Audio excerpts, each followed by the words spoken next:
संविधान दिवसको यो यात्रा मनाउनको लागि हल्दीबारी गाउँपालिकामा आएको छु र विशेष गरेर आजको प्रमुख आकर्षक केन्द्र रहेको छ श्रम संस्कृति पार्टीका वरिष्ठ श्रमदाता हाम्रो सुदन किराती त्यसै गरी श्रम संस्कृति पार्टीका केन्द्रीय सचिव प्रवीण शर्मा लगायत हाम्रो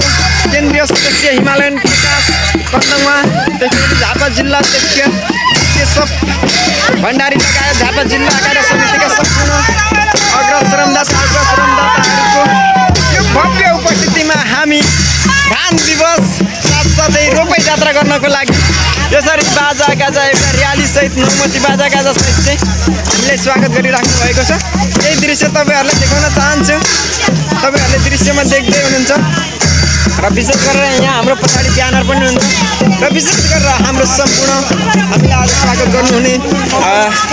हाम्रो बाजा गाजा सहित स्वागत गर्नुहुने यहाँहरू सबैजनालाई हार्दिक हार्दिक धन्यवाद व्यक्त गर्न चाहन्छौँ र सम्पूर्ण नेपाली जनहरूलाई सम्पूर्ण